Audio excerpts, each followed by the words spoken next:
as I am basking in the glow of the biggest big man to ever do it.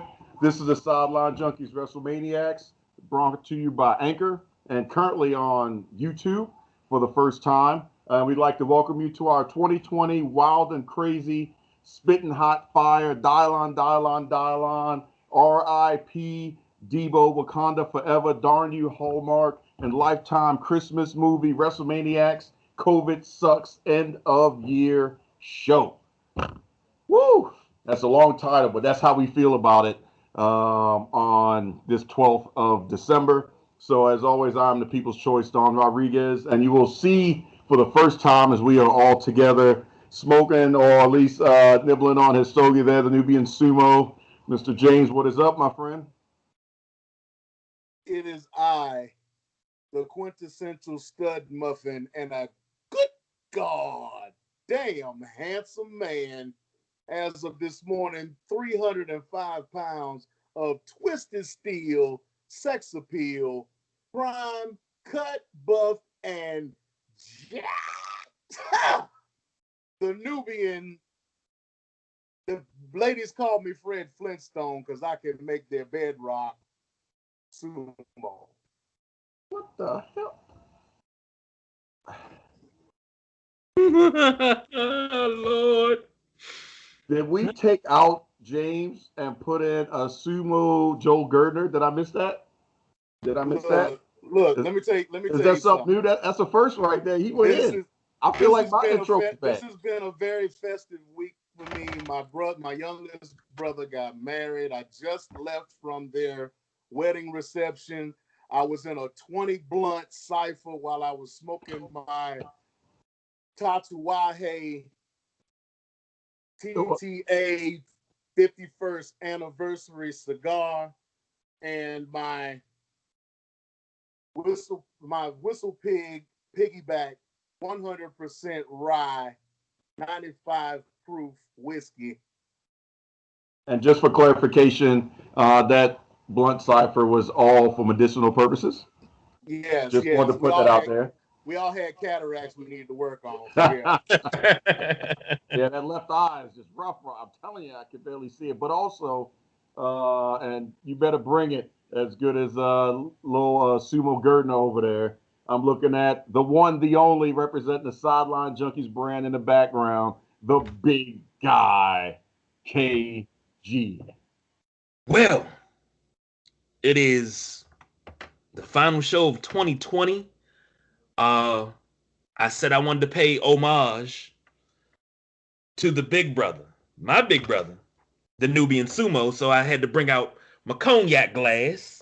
Oh, all right now. Sip me a little something, something. I mean, do rag would say, but gotta let you know. Hey, it's all good. It's all good. See, And y'all got me feeling bad. I'm over here taking a classic with my Secret Wars mug, and just for you, James, I have some eggnog on ice. Well, just so you know, gentlemen, I've already told you that I've been in a smoke-filled room. I'm sipping and I'm smoking on everything, and I'm just letting you know that for the final show of 2020, I'm officially making this a Sam Jackson episode. Oh my. Oh Lord. my. Well, since you are definitely elevated. Because I'm with the shits.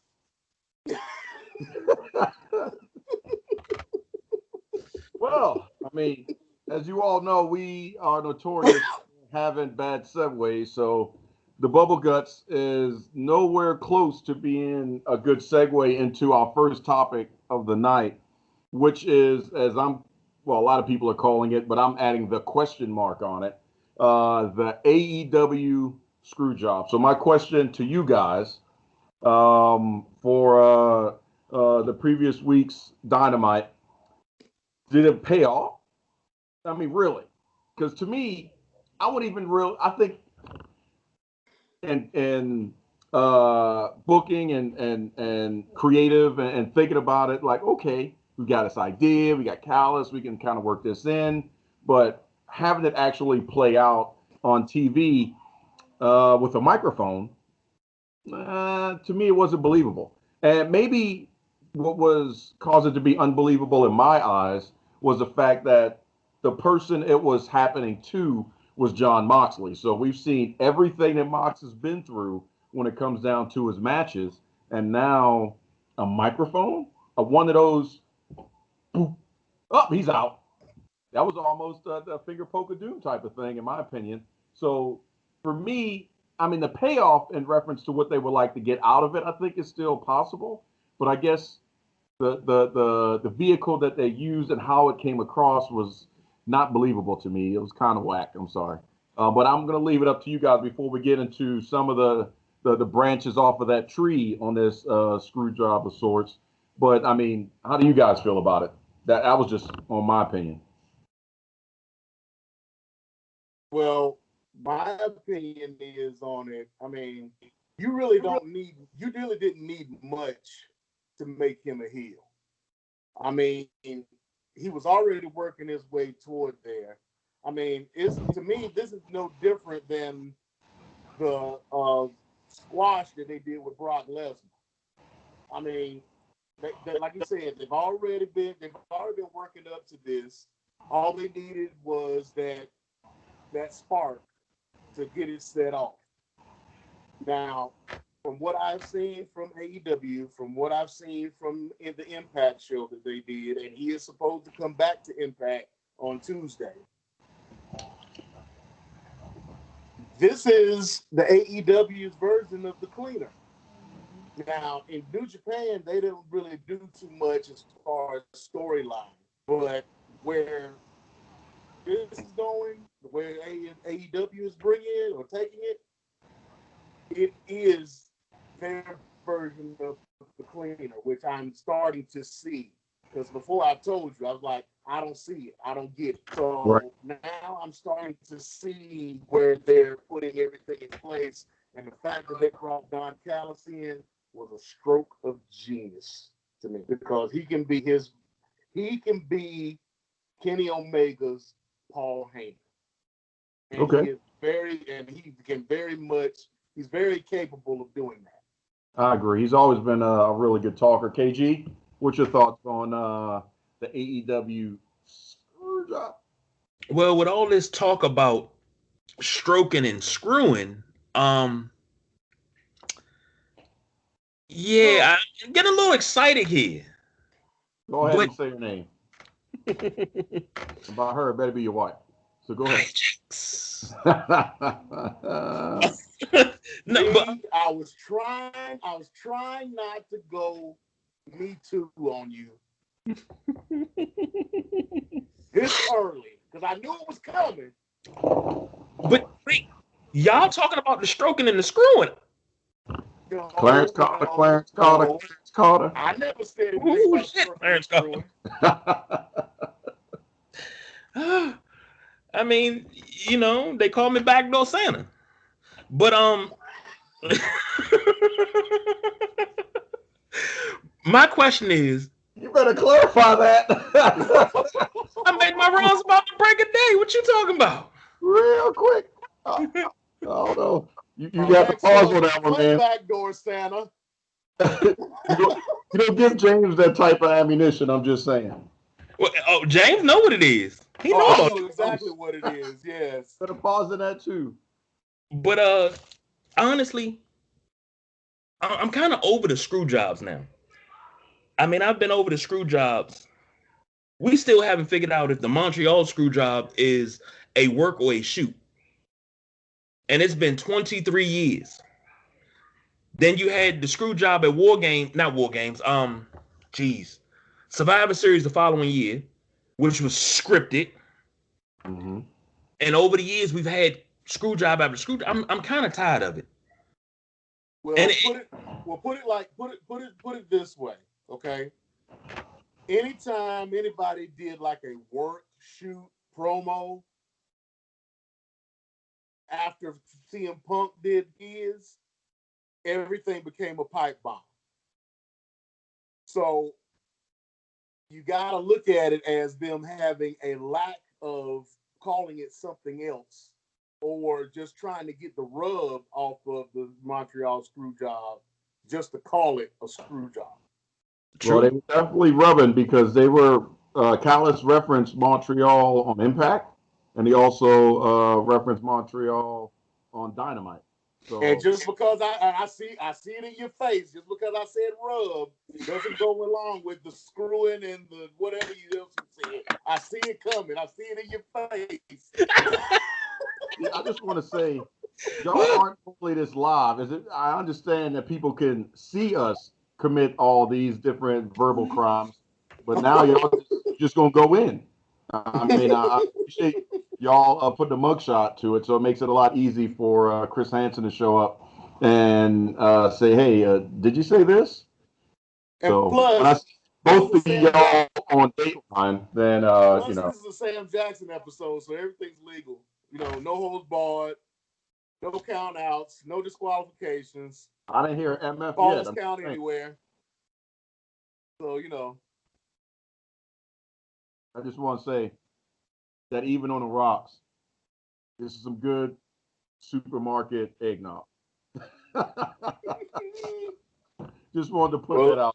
Well, let me get through with this whistle. Let me get through with this little bit of whistle pig, and I got something for you, buddy. Oh Lord! Well, know that on SmackDown, the Street Profits are still up, and James is bringing the smoke. And speaking of profits being up, so we talked about just really briefly the screw job, but then James, I know normally you would have your segment that's just Nubian, but this kind of which is Kenny Omega on Impact, Kenny Omega potentially versus Rich Swann, and then Kenny Omega becoming a traveling champion. So that means that that's just Nubians going forward at some point in 2021 could be the Kenny Omega show. So you tell me, my friend, are you looking forward to having more conversations about Kenny Omega and that's just Nubian? Or is it like, okay, I guess part of my repertoire, but it is what it is?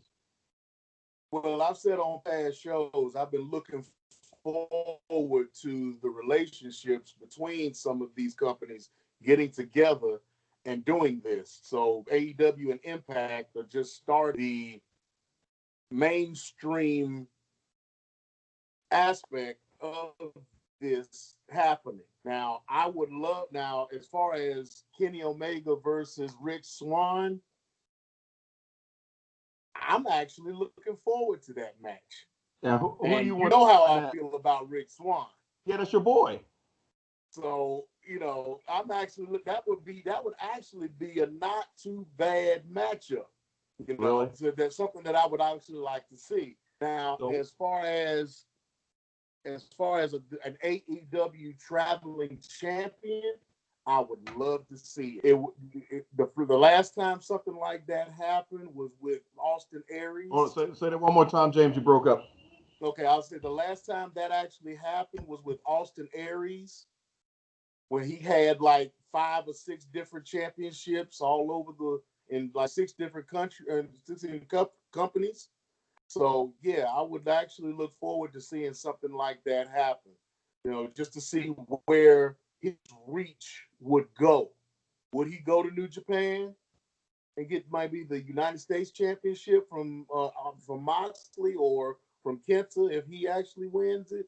There is a match that's coming up right now that will be coming up soon with Kenta and Jeff Cobb for the right to challenge briefcase to see who actually goes against Moxley at Wrestle Kingdom. Mm-hmm. So we'll see what happens with that match. But just to see if Kenny Omega decides to go back and get the United States Championship, you know, does he go to Ring of Honor and go after the World Championship at Ring of Honor? Does he go to MLW and go after Jacob Fatu or Alexander Hammerstone or David Boy Smith Jr. or whoever has the belt at that time? So, I mean, it would be interesting to see him moving around and merging all of these independents together and making this fucking interesting scenario for, because it is well needed. I mean, they don't need to right now. This is the biggest thing that has happened in wrestling in a long time, and they need to make sure that they keep this going. Okay. I mean, before I throw it KG to put his 2.5 to 50 cents in there, I just had the idea about some treatment on Kenny's intro as he starts to amass these heavyweight championships. Each one of those cleaner girls could actually come out either wearing one across the chest or around the waist, and then you just see it grow from dynamite to dynamite. And then he's coming out with the AEW. They've got 4 other championships, and then they take them off and just drape them over his shoulders. So since they don't have a long walkway, you're just going down that little platform into the ring. Now he's draped with all this gold, and in typical theatrical Kenny Omega fashion, he can't get in the ring because it's too much gold. So then he's got to pass it off to Callis, and then Callis got to pass it back. So it just makes it a little bit more pomp and circumstance and grandiose from a presentation standpoint. So we've gone from the long entrance in North Carolina to the cleaner girls coming out with the belt, and him draping them with all the gold. Then we got to wait for him to get in the ring because of all the gold, and then put all the gold back on just to cut a promo. I'd watch that. That's just me. KG? This whole AEW Impact collage. I checked my mailbox today. I don't know if you gentlemen checked your mailbox. I didn't get anything. I didn't get a check. I checked my cash app, my bank account. We came up with this whole scenario, everything that they're doing. We did it. Last year. Pay me my money. Oh, I got a question. I'm raising my hand. No, did you put your right address down? It's that time of year. If you have the wrong address, you may not get that check in the mail. Just man, saying. I put the routing number to my bank on there. Ooh, and that's one thing I don't forget. I didn't want no mix-ups at the post office, so I want direct deposit. Oh, snap. You go ahead and claim your money. Claim it, son. So since we're talking about claiming, we might as well go ahead and segue into the next big thing that happened, that of substance that carried over from last week, and that is Sting on TNT, what I'm calling day 2. So the comeback story, or the returning story. My question to you guys is, day 2, do you still feel it? I mean, is it still exciting to you to have Sting on TNT for the first time in a long time? 18 years. 18 years, yes. And with the promo that he interacted with Cody, and then also the reference of the familiarity of Darby Allin up in the rafters. I mean, what do you guys think? I mean, is it? We know he's in a long-term contract, but does that make you want to watch Dynamite even more just to see what's going to happen with the no one knows for sure that nothing's for sure Sting? Or is it like, okay, we can do something here, but then 6 months from now, like, you tell me. Are we getting main event Mafia Sting? Because that's the only Sting that would be feasible at this point in time. He's 61. A lot of time off. This is not the Sting of WCW days. This will be the Sting of Impact days. But what's the payoff with all of this? The appearances on AEW. You got a multi-year contract. How many matches is in that contract? Because if he only doing 3 matches a year, it's a waste. I'm just being honest. Well, James, I mean, what kind of program could you see him working with Darby Allin? Darby at this point doesn't necessarily need the rub from Sting. Exactly. I was hoping you would say that. that's pretty much going to be like a comparison, kind of like they're probably going to try to make it like a passing of the torch type thing with him and Darby Allin. It's eventually going to get to Cody and the Nightmare family. I see him wrestling Dustin. I see him wrestling Cody. Other than that, I mean, they can kind of stretch this out because, right, like everybody is expecting him to go right after Cody, but he's made it clear, I don't have a problem with you. You're not who I'm after.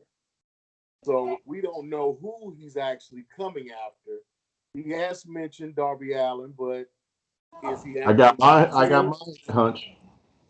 So I mean, we just don't know who he's going after. So the longer he stretches this out, he just makes his appearances. He cuts his promos. Everybody's just excited to see Sting in his situation. We've already said last week, bottom line, number one, first AEW Hall of Famer.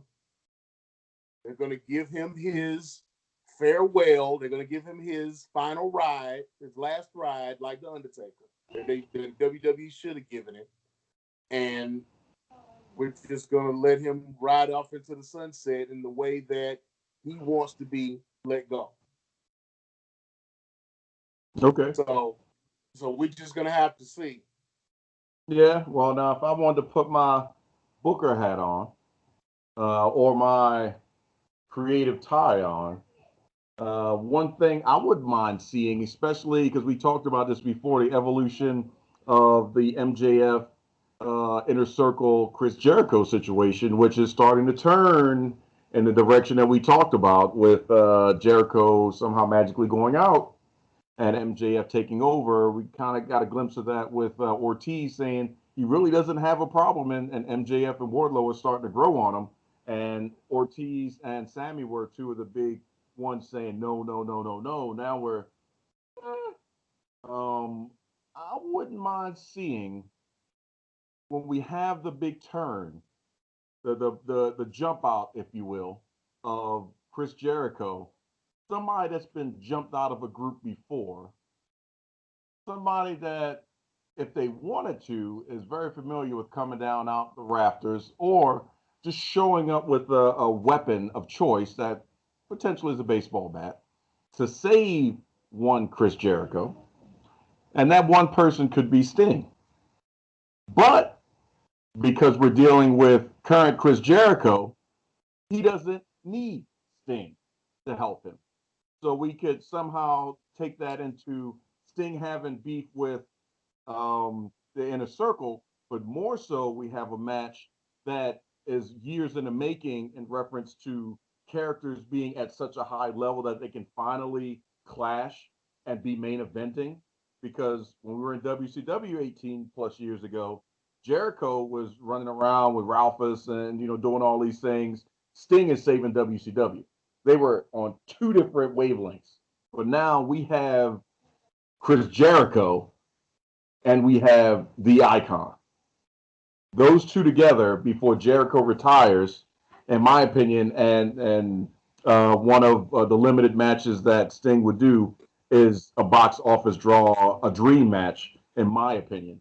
So the jump out would be the catalyst to Sting coming, but then that will lead to, the code breaker or the Judas effect on Sting, and then they have their match, and that's the real direction, and the Inner Circle will just fall off, and because Jericho's still going away to do Fozzy and focus on the cruise and everything else, hopefully in 2021. But that gives us that match. That's what I would like to see. Somehow that match comes together. I would want to watch that. I mean, what about y'all? That would be the Undertaker AJ Styles match. Yeah. That would be the last ride match. Yeah. Because actually that would be the reason for both of them to go out together. Mm-hmm. I agree. KG, you was see the wheels turning. What's your thoughts on that? Now that you done said it, it's on record that you said it. Oh, there you go. It's gonna happen. Hold on. Let me give you the thumbs up because we know what comes after that. Of It's the course. obligatory tweet. Oh, wait a minute. All towards the end of it is almost an Orange Cassidy right there. But it'd be the obligatory tweet from KG. Where's the check? Where's the check? Cut the, cut, So, cut the check, motherfuckers. Gotta drop that. Cut So- the check. Ah, I don't know how Andre feels about that. I think you may have scared the big man with that one. Oh man, AG, you ain't fill up that glass yet? yeah. I emptied it once and I filled it up. Okay, James. Well, I just emptied mine. So since we went through the second segment, I can introduce what I'm drinking for the second half of the show. And since you're drinking eggnog, I'll drink eggnog too. Product placement at its best. I guarantee you, his version of eggnog will make you not make it to work tomorrow morning. Mine, I have Williams 30 proof eggnog, which includes straight bourbon, blended whiskey, cognac, and rum. Oh my God. My stomach burning from listening to that. So if you survive the night, that would this is in the morning this is, while you this have the is shit. this is my third half gallon. 16.99. $16.99 at your local liquor store. That's right, ladies and gentlemen. I am his sponsor, and I have given up. So the alky is winning. He just keep pouring. He is just straight lushed in. There's nothing we can do about that. It's grandfathered in. The only thing is, I hope that you are feeling nice enough to talk about some women. So you're welcome. It's in my contract, people. It's in my contract. We haven't seen the contract yet, but I'm quite sure the boss, BJ, has it somewhere under lock and key to use as a manipulative tool of some kind. But the women. My question, or the question I posed in the production notes this week, is which show between AEW, Raw, and SmackDown, I put it together as WWE, and Impact, you guys think has the best women's storyline?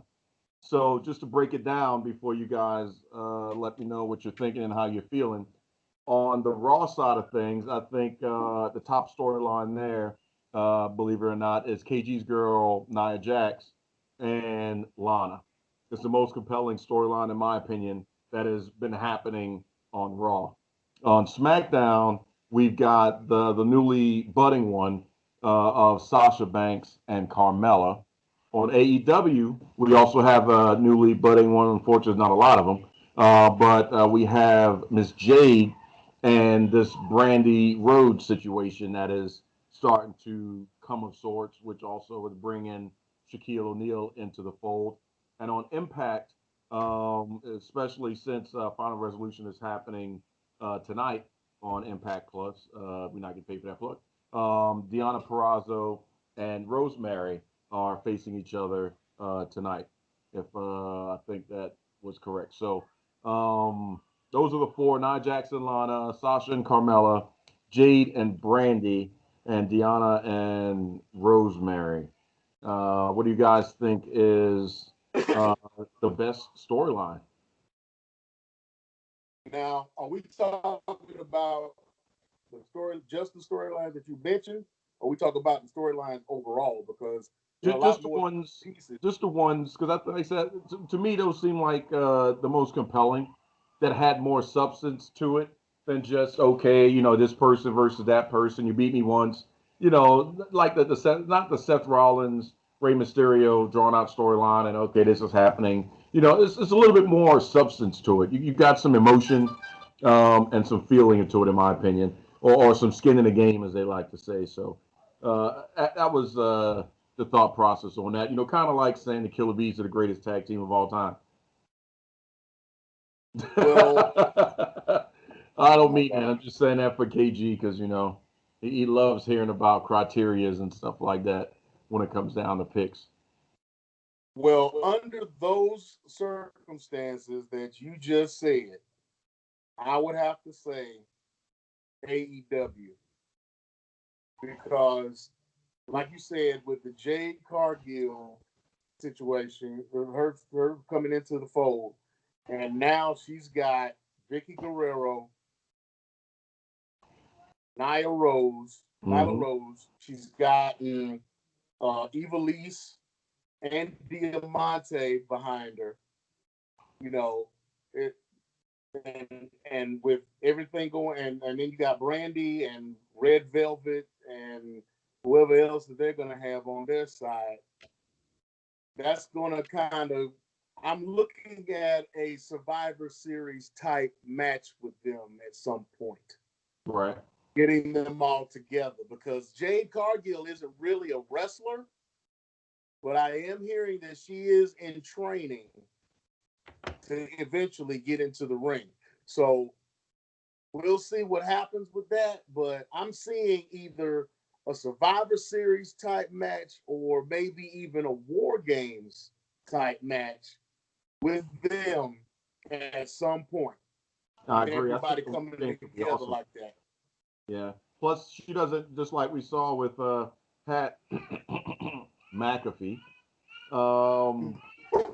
she doesn't have to be a wrestler in War Games. You just got to survive. Have a couple good spots here and make sure your face hits the cage when somebody throws you in that direction. So it takes a lot of stress off of it, and it also helps her get her credit in. But yeah, so I would rather see that than the traditional Survivor Series S type because at some point we know it's going to be cat and mouse. She's going to be the first one in the ring, but then she's like, nope, and she's going to tag out, and it's going to be that cat and mouse game until her and Brandy are in the ring at the same time. And that's only going to last for a few moments because everybody's going to jump in, and then you're going to have to wait again and build that excitement back up. So, Plus, remember, they never had the blood and guts match that they were going to have with Inner Circle and the Elite. So this could transition into that women's match, being that the situation is coming toward that potential end. Absolutely, I agree with that. I definitely agree with that. KG, I mean, outside of just being biased because Nia's your girl, so you don't have to pick her. Even though James at one point had stole your girl. So I'm assuming he gave her up since he didn't mention her in her storyline. So are you going to hopefully not say Nia and Lana, or are you going to go with that? Or is it Sasha, Carmella, Jade and Brandy, Deanna and Rosemary? Two things. Number one, the Road Warriors is the greatest tag team of all time. The Killer Bees! Number two, James didn't steal my woman. He didn't touch my woman. That was just fabrication. It was kayfabe. I went along with it. It's okay. Nia knows what home is. And now she's joined by one Miss Jade Cargill. But I tell y'all about. Wait a minute. Come on, man. You gonna take all of them? I mean, really? You know the name. Okay. I'm gonna do this for you. Okay. 3 choices. You gotta give up one. Oh God. Nia Jax. Wait a minute. Is this like Mary? No, this ain't. This is not murder, death, kill. This is not murder. No, Mary. Murder, Mary, kill. No, this ain't that. I'm Mary saying. And what's the other one? This isn't the Mary. Well, this is Sam. I said Sam Jackson. Mary, fuck, kill. This isn't that. I'm saying he's gonna have to give up one. Okay. Oh. Woo. That's how we ended it. Ultimatums. Oh. Nia Jax. Jade Cargill. Jordan Grace. Give up one. No. Oh no. I'm gonna take his life from him. See, you're trying to get somebody in trouble. You're trying to get somebody messed up. Okay, you got those 3 choices. Okay, Nia Jax, Jade Cargill, Grace. Jordan Grace. You got to give up one right now. You can't have them all. Give up Big Mama. Give up Big Mama Pump. You were stalking her for what, 6 months? I don't stalk. That's right. You just deliver packages. I don't even do that anymore. Oh yeah, because she moved. Oh Lord. Thank you. Get me in trouble, why don't you? Well, hey, if you're gonna be having a mugshot, I told you Chris Hansen gonna show up. I got to give up.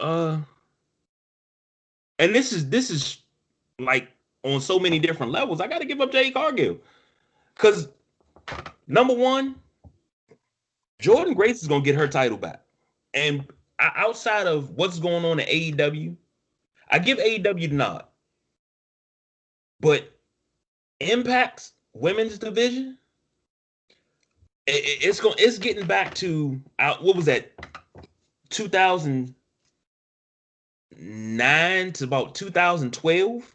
Yes, it's getting back to what you can see on Pluto TV right now, because all they're showing is the classic stuff with oh gosh, I just had her name in my head. The Raka Khan. No. Well, actually, dang it, everybody. I'm totally losing. It's gonna come back Gail to Kim. There you go. I wanted to say Irvine. I was thinking Robert Irvine, but Gail I wanted to say Gail Kim for those that didn't know she was married to Robert Irvine. But So, yeah, that's all that's on there. why, Gail Kim and that's why I asked about the parameters. That's why I asked the question prior to my answer, because I would have said Impact.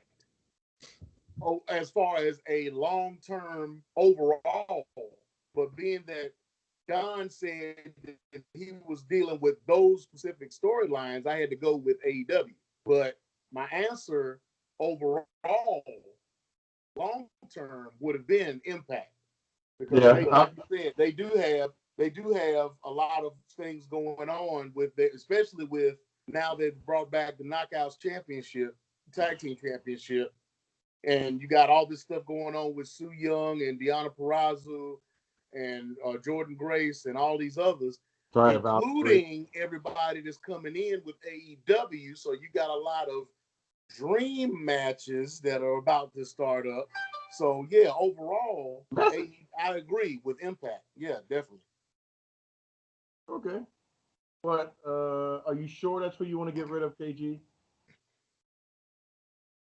She's the newer of the three, so that's why he's getting rid of Cargill out, and we still have Jax.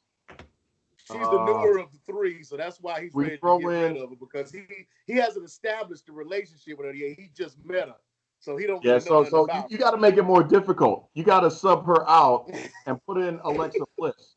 So Nia Jax. Oh. See, I was throwing you a bone. Your boy didn't put you in a corner. We not gonna do it. No, you have to do it. That's crazy spitting hot fire. Okay, so no Alexa Bliss. We'll throw in Nikki Cross. No, keep it. No, because he gonna say Nikki. Put in Alexa Bliss. Especially now she got a relationship with the Fiend. No.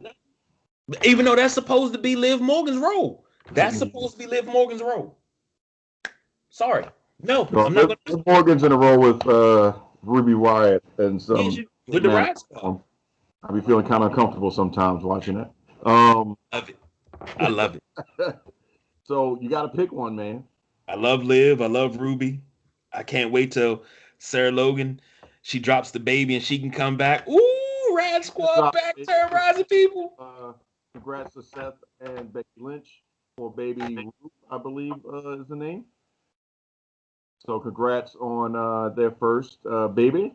And now Becky can begin the long road back to becoming the man, the mom, the myth, the legend. And if she has any questions on how to do that, she can go ahead and reference one of our past episodes where we also talked about how you can breastfeed, store breast milk, and be able to do everything on the road.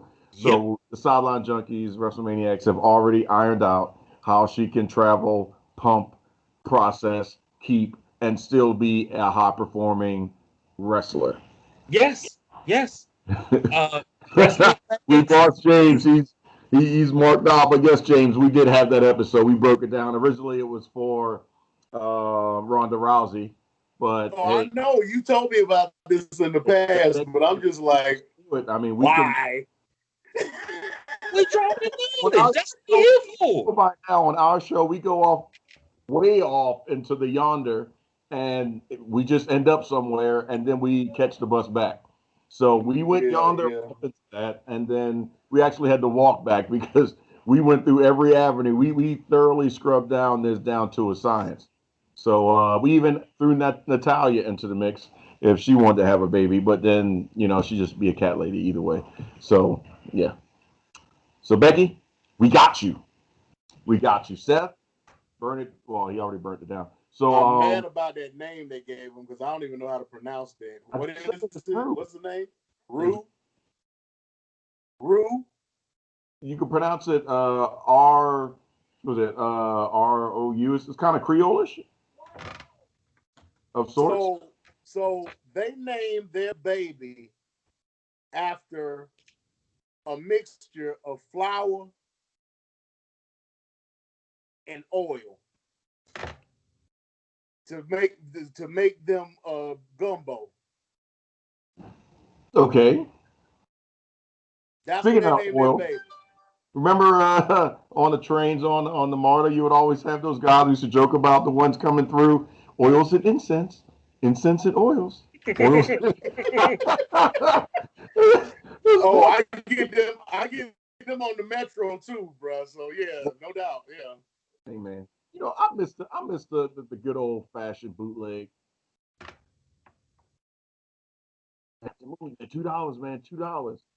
Last time I bought a bootleg, I watched half of Transformers, and I don't mean half the movie. I mean I had only the left side of Transformers because that's the only thing the guy on the camera was shooting. But I will tell you, you get what you pay for. I've ever seen. You get what you pay for. On the left side. I was shocked when I watched it again. It was like a brand new movie. Like, oh snap! I didn't see all the right side stuff.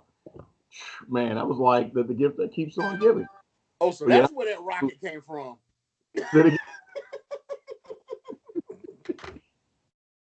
Oh my goodness! We get over here.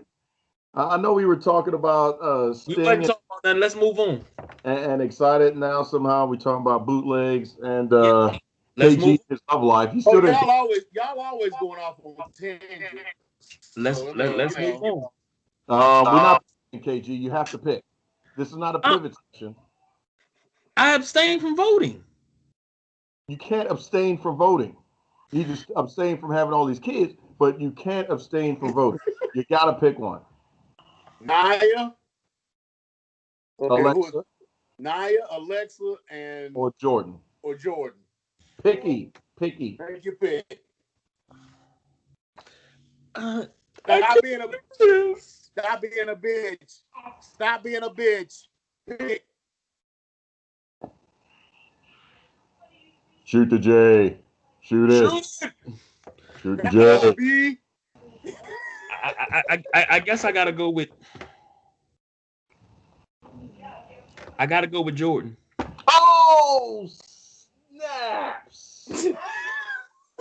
James just acquired Jordan Grace in the draft. Wow.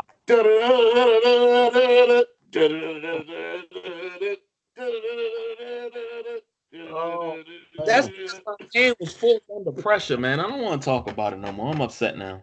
Wow. I'll be sure to tell her when she gets in bed tonight.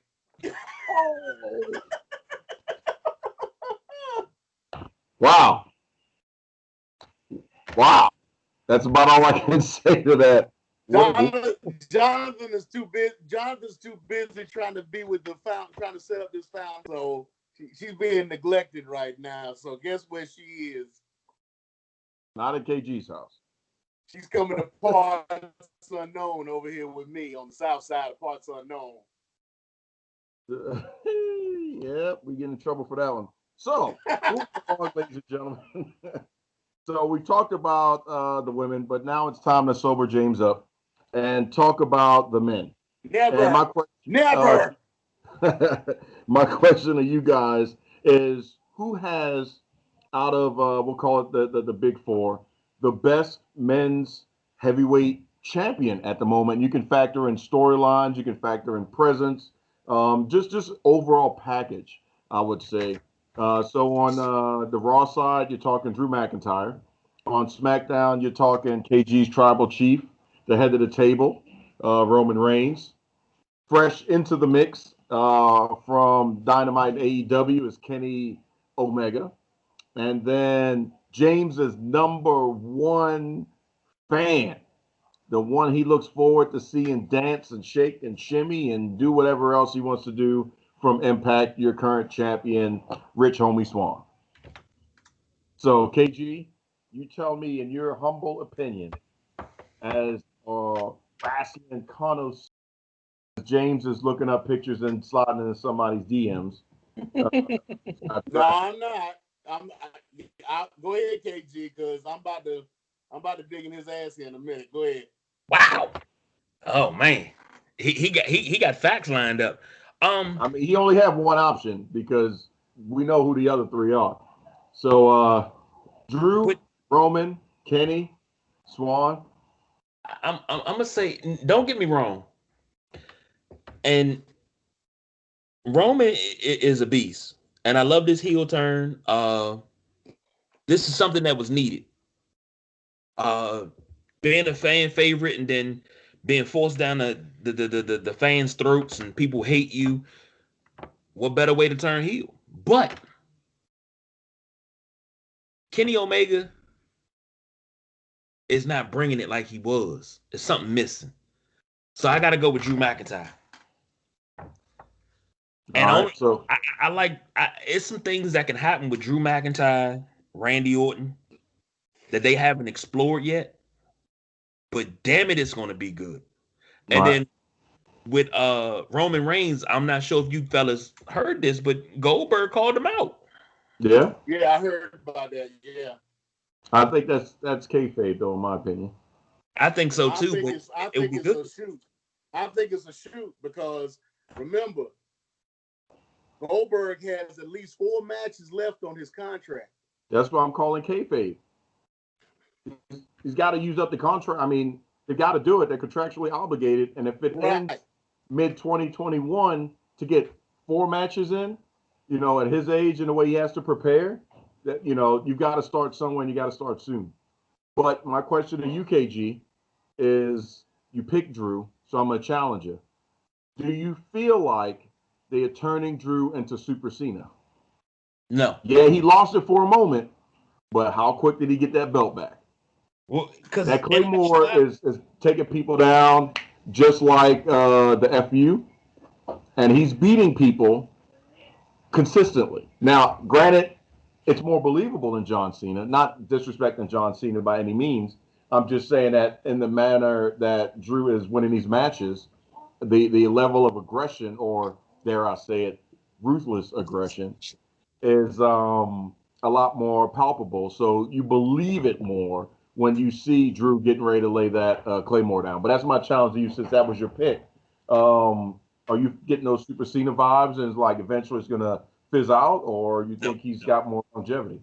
No, because Drew has, I think he has pretty much damn near the whole fan base behind him.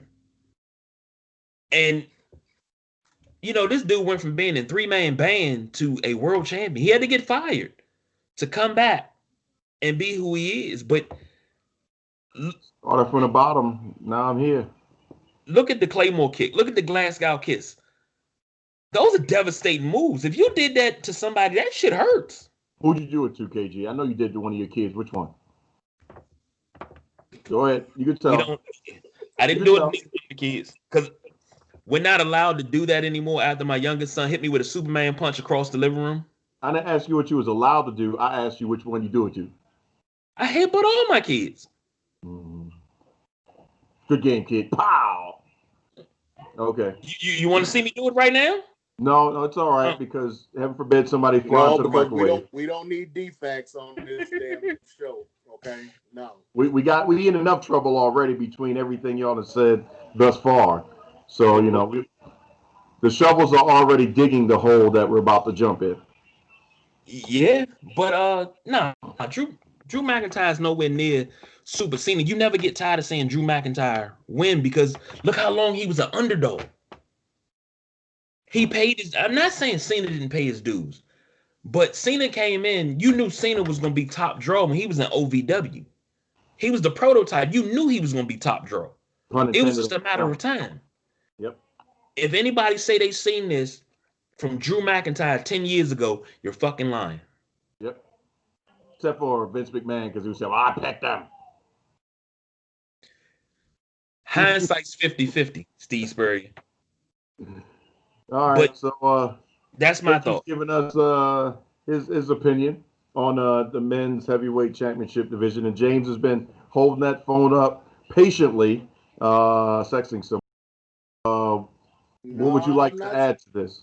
I'm not sexting anybody. I just want to show people. Now, I know a lot of people don't like to see how the sausage is made, but I'm gonna go behind the scenes of the Sideline Junkies Saturday Night Wrestlemaniacs for one Is he pulling moment. the curtain And back? I might be giving away the rest of the show, but I want y'all to see this, okay? We can't. Oh wait, hold on. Yeah. What does that say? Show me on these production notes where it says we have to talk about those four companies and their champions. Show me. Oh Lord. Because I am going to say that the best men's heavyweight world champion in wrestling right now is Nick Aldis, the NWA World's Heavyweight Champion. And I'm saying this because he acts the part, he looks the part, he dresses the part, and he is right now, without a doubt, the best out of any world champion right, period. You're welcome, James. I dare anybody to deny that. I'll debate anybody on that. You're welcome, James. I'm so glad you decided to pull the curtain and the veil back. Sometimes, ladies and gentlemen, in sports entertainment, wrestling, and everything else, you've got to find that one little hot button that's going to bring the passion. And one thing about the Nubian Sumo is if you give him production notes and he actually reads them, now that is like 1 or 2 times a year, and then you change things, he gonna have an issue. So I intentionally left it ambiguous so that way he could go all into New Japan, do all this, so I could intentionally scale it down to 4 just to mess with him. You're welcome. So he had his blow up moment, ladies and gentlemen. You're more than welcome. Thank you. I am good at my job. I appreciate that. And I knew he would have something to say because that's just too broad of a stroke to just leave it to 2 out of WWE and then AEW and Impact. No disrespect to NXT, but they're not at that level championship wise at the moment with character and presence, I guess, and storyline. So I appreciate it. And because I haven't done it in a while, and we're not there yet. because I have we are earned on, and because we are on live video right I now. haven't earned it yet. Oh, you earned it. You just earned it. And before this year goes out, before this is the last show of 2020. Wait a minute. Fucked up year. Just getting ready to end. Thankfully, I'm going to give it to you. And I'm going to add something to it that I haven't been able to add to it up until now. So the people's choice, Don Rodriguez, I am going to say with everything I love with my whole heart, from the top of my head to the bottom of my feet, sir. Fuck you, Don.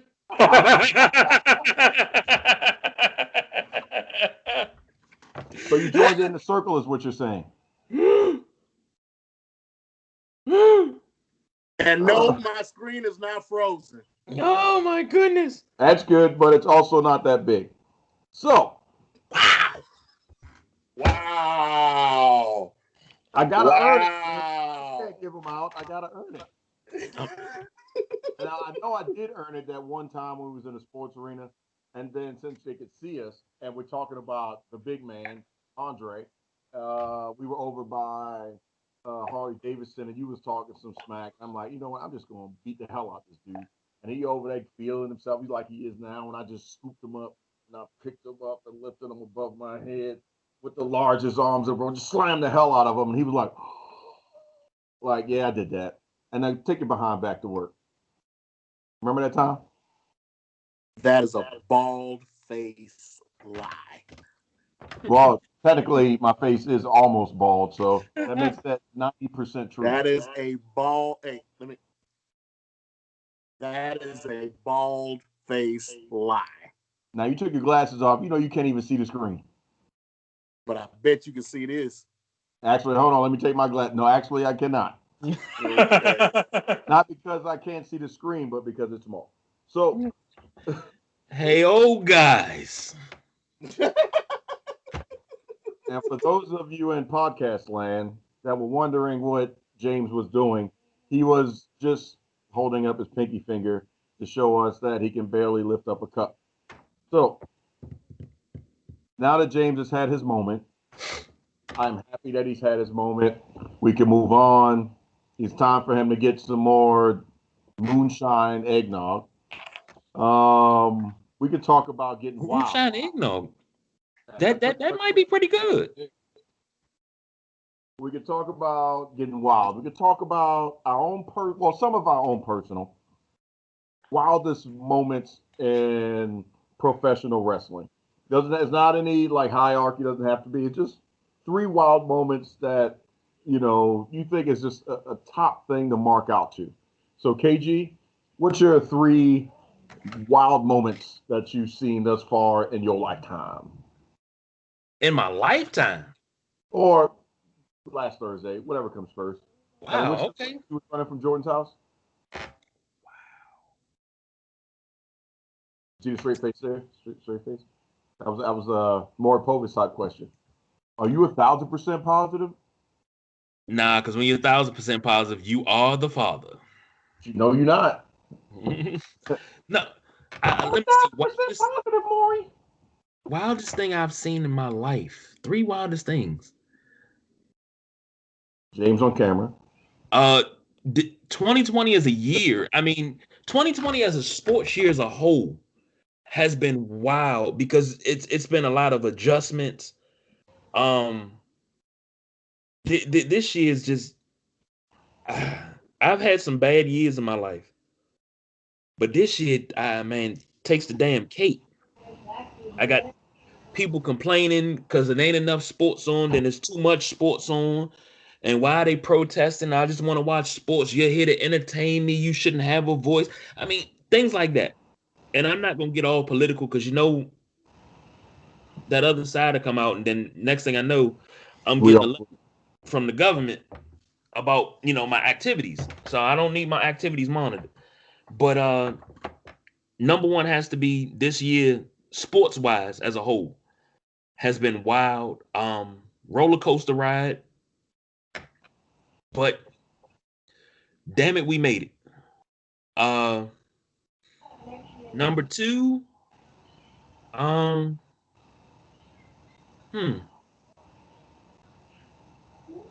wow.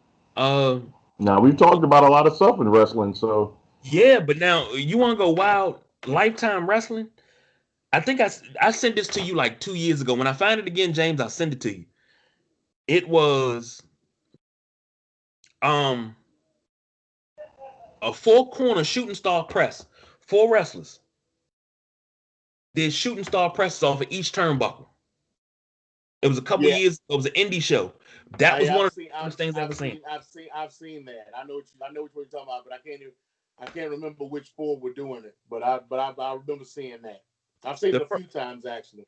The first time I saw it, everybody looked at me and was like, I said, dude, do you not understand how rare it is to see a shooting star press? But to see 4 of them at the same time. Absolutely, hands down. I thought I saved it, but I lost it. But one of the best videos I've ever seen. I think that's all I got right now. So, I'll pass it over to me a sumo. So, Joel, James has read the production notes, as you guys have seen, by him showing it up. KG only read 2 of them. So, it's supposed to be 3. Well, I was coming with 3. I know, 2020 has been a B.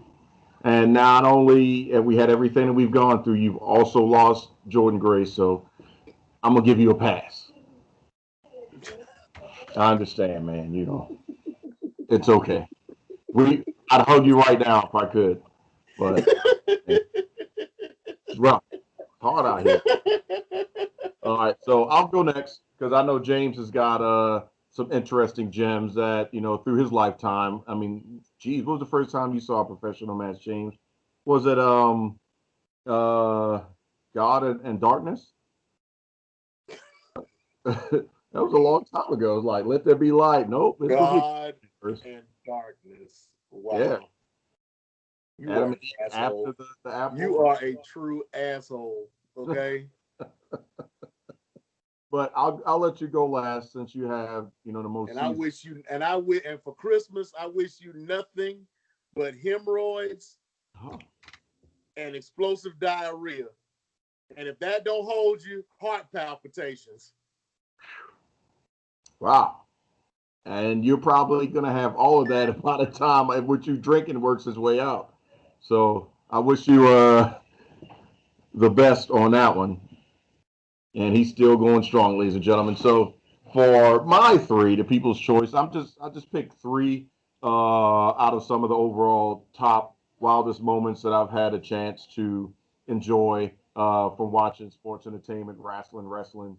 And I'd say my first one will take us back a little bit, not as far back as Creation with James, but more so to 1995, more so a little bit more poignant, September 4th of 1995, when the most amazing thing happened, where Lex Luger, who left the company in 92, came back and showed up on the very first Nitro, which wouldn't be a thing if he wasn't just on Raw.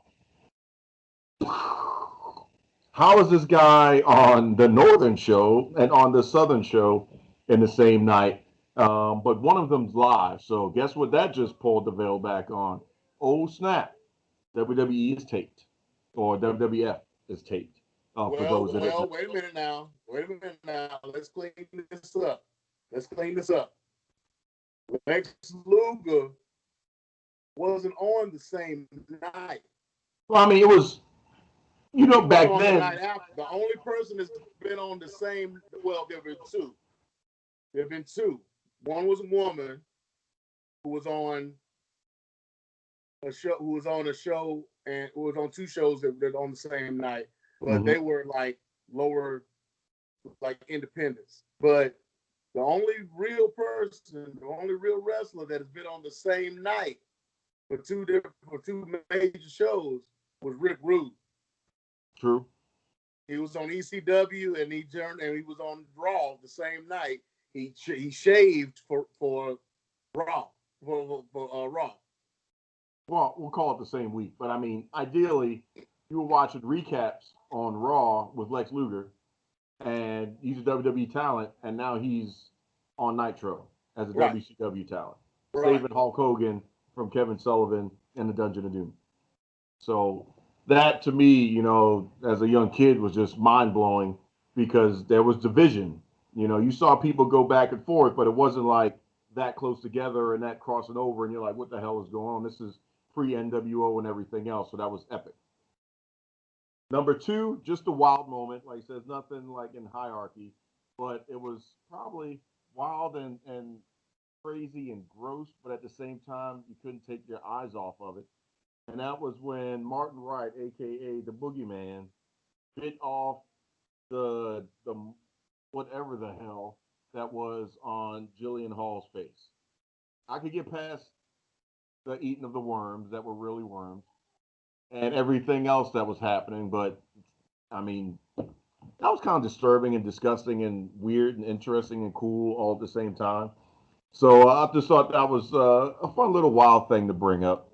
But I'd say probably still in my overall top three wildest things I've ever seen in professional wrestling has to be Raw 13th.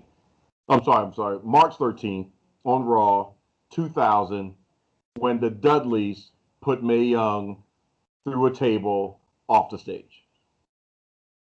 Because if there was ever a poignant JR call that was not in Hell in a Cell, that was it. Because Mae Young at 76 took that bump. And she was already crazy because she wanted to take the bump off of daggone steel cage, but obviously she'd be dead for real. But just seeing that, and Bubba Ray, Bully Ray, whatever you want to call him, the look on his face when he would have that zone out moment, and he just took her and just bow, and good old Mae Young took it like a champ. I'm looking at you, KG. I know you want to say something.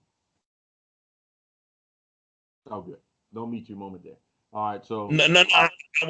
I wasn't gonna say anything. I mean, we can talk about uh going through tables. I think Trish Stratus was one of my favorites. you put it through a table? Gonna let that fly and let that go. But as far as the Dudleys putting her through a table, that was one of my favorites. I'll leave it at that. All right. So we saved the best for last because he had another gulp or two. So wildest moments, James. You got three opportunities to tell us in your lifetime what you got.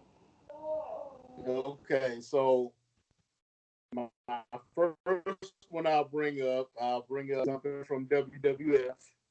Kai and Tai having Val Venus on the table. Choppy, About to chop his gimmick off. Choppy, your pee. Yep. That one popped me. That was like, oh my God, okay. All right, we really doing this. Okay, attitude best. Number two, which I've told the story before on the podcast about how I marked out for it and I thought he had died when it happened. WrestleMania 19, the Brock Lesnar shooting star press on Kurt Angle. I thought he died that night. Mm-hmm. I swear, I would have put money on the fact that he died that night when that happened. But my number one all time would have to be the parking lot jump on Dusty Rhodes from the Four Horsemen when they broke Dusty's arm. Yep. The way that they did that, they had the cameras in the car. They were riding behind Dusty. They followed him to the parking lot. They jumped him, got him out of the car, pinned him up against the car, and hit him in his arm with that baseball bat, breaking his arm. That was like one of the original actions like that ever. Not that Mm-hmm. I don't recall that happening ever in any Fed, any independent, any other wrestling organization ever when that happened. And that actually made the news. I was living in North Carolina at that time, growing up in North Carolina, and seeing that actually on the news, WSOC TV Channel 9, Harold Johnson, who was the sportscaster and was the biggest sportscaster in North Carolina at that time. I mean, so what's the guy's name that did the sports report up in the DC area? What was his name? George Michael. George Michael. He was the George Michael of North Carolina. Okay, if Harold Johnson said it, it was legit. It was so. He actually went on the news that night. It happened the day it happened, and he reported it like it was legit. I mean, kayfabe at its best, and I'm like, because I was like, damn, wrestling's real. Wrestling is real.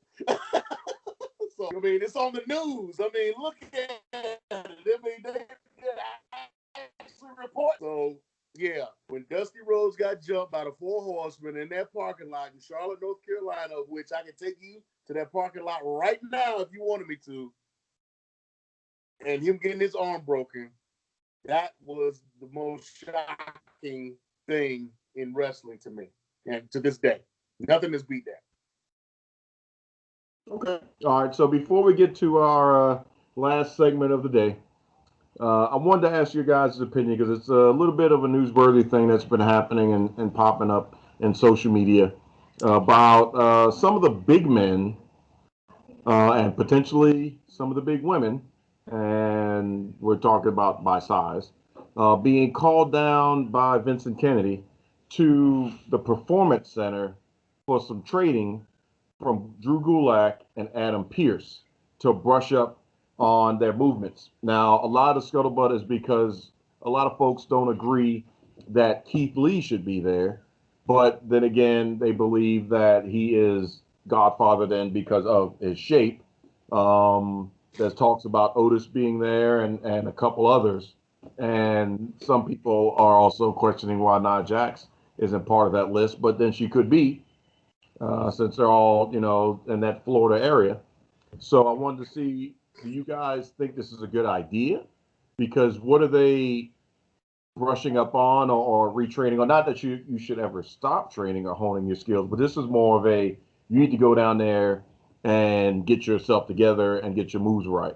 Is that they're reacting because AEW has got Miro over here kicking and doing stuff, or you've got Brian Cage over in AEW, or Hobbs, or they should never let him go, but Brody Lee actually doing some moves, butchering a blade, doing things. I mean, there's a lot of bigger guys in AEW, which is who they're only looking at, doing some impressive moves, not over the top things like Brock Lesnar almost killing himself, but just showing what it's like to be a true big man that can move, which again is why a lot of people are wondering why Keith Lee is part of that, when Keith Lee is doing the same capability, or if not more than what I was just mentioning that we may see in AEW. So what do you guys think about the call down to learn? I guess we'll call it that.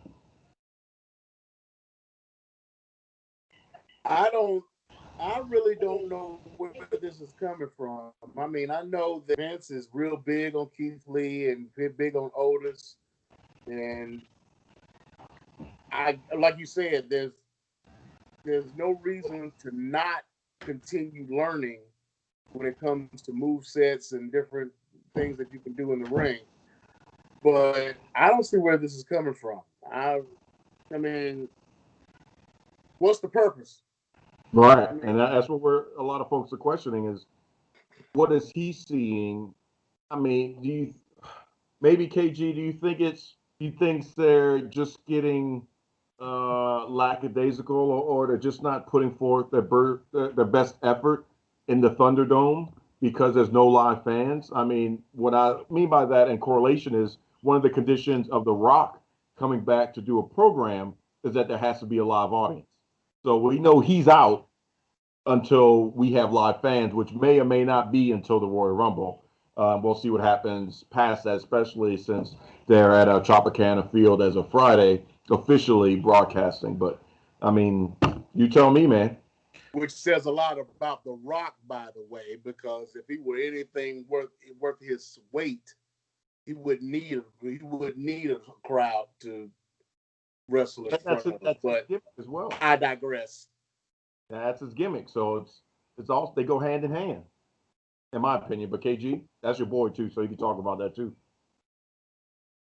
Don't ever talk about the people's champ like that. You're right. Don't talk about me. No, you're the people's choice. It's the people's champ. Hey, no, hey, fuck The Rock. Tough to be The Rock. Oh yes. Forgive him, Rocky Maivia. He's know not what he does. But think about it this way, and I'm thinking about this when I first heard it, and I seen everybody bitching about it on Twitter, Facebook, and everything. I thought about it more from not a wrestling standpoint, not a fan standpoint, but as a life standpoint. You have a craft, and wrestling's your craft. You have to hone your craft. You can't just say, I'm the top of the game, and think you're going to stay there. The same things you did to get to the top are not going to keep you there. You got to keep working. So I don't see this as a bad thing. I'm like, okay, touch up your skills, do what you do. You know, I want you to be sharper. It's nothing wrong with Vince wanting you to be better than what you are. And I'm not kissing Vince's ass here.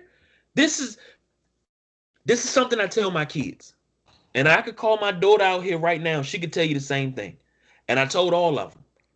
I said, if you're an adult and you cannot be corrected when somebody's correcting you, trying to make you better, and you can't take that correction, you'll never be a successful adult. And that's exactly what we got right here. He's trying to say, okay, we need to step our game up because AEW is kicking their ass. So let's start with this group of wrestlers. Let's start with the big ones. We're gonna do a little refresher course, a little bit more training because we getting off kilter a little bit. Let's get it right. It's practice, not a game. Practice. Take it as that. Everybody's bitching and complaining. I seen somebody say, "Fuck Vince." Come on, dog. For what? Because Vince can go Ike Turner here. My daddy name and my daddy blood is on that name.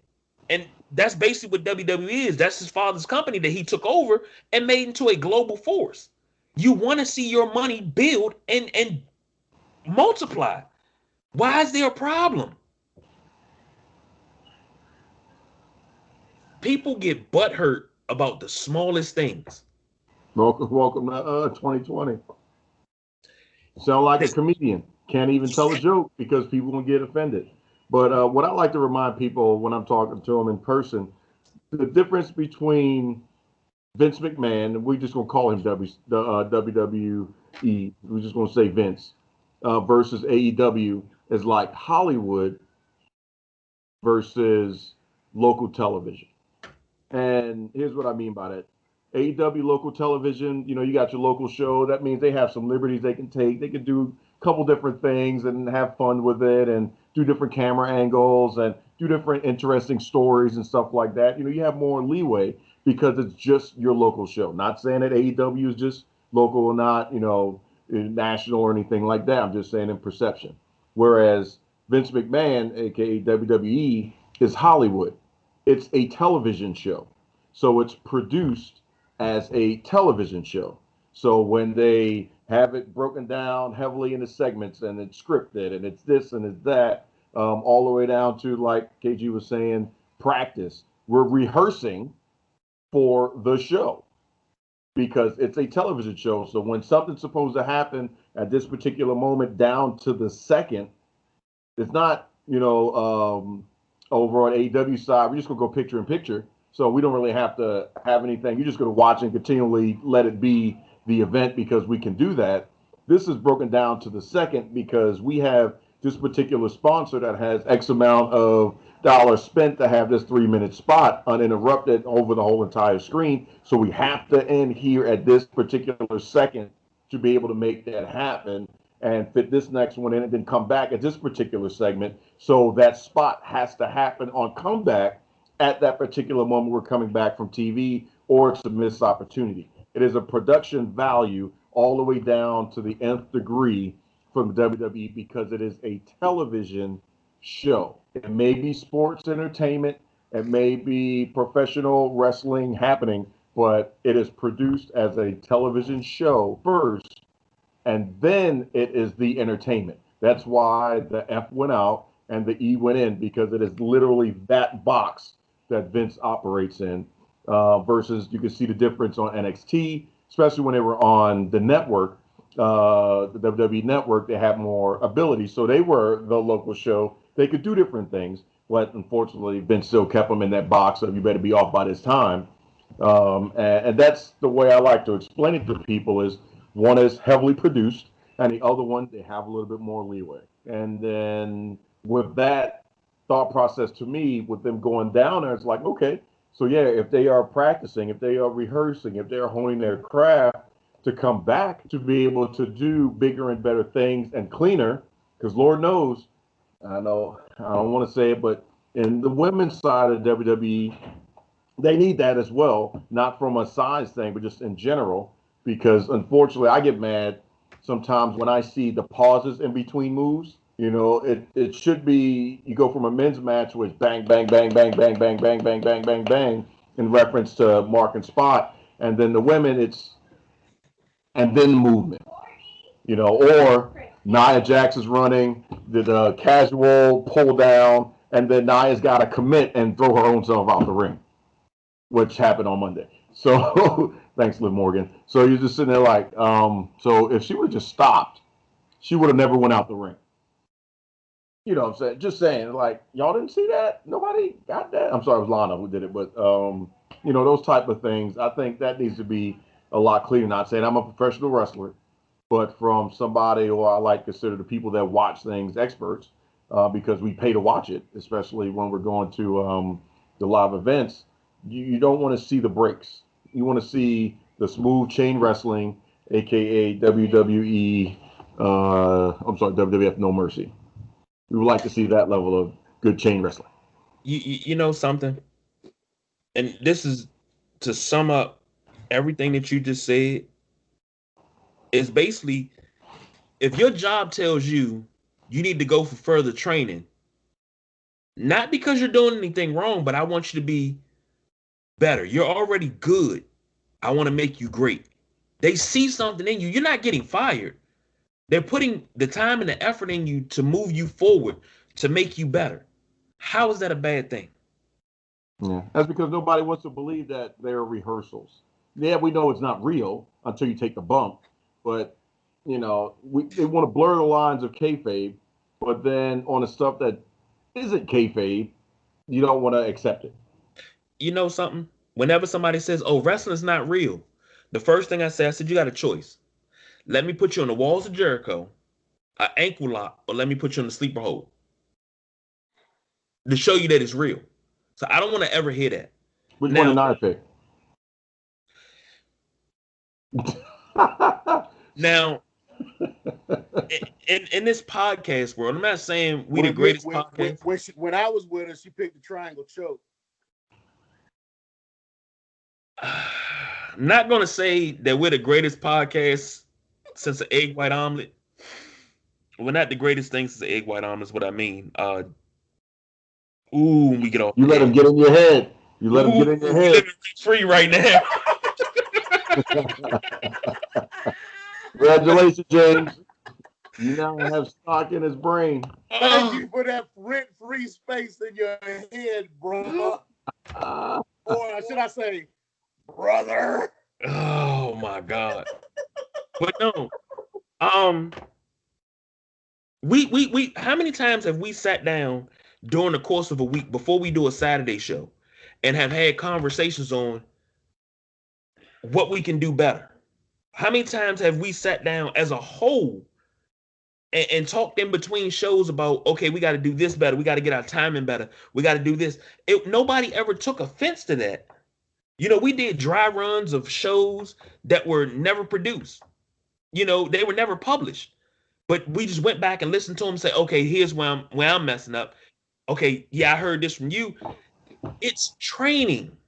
It's extra training to make you great. If you got a problem with that, then obviously you're one of those adults that cannot be corrected in life.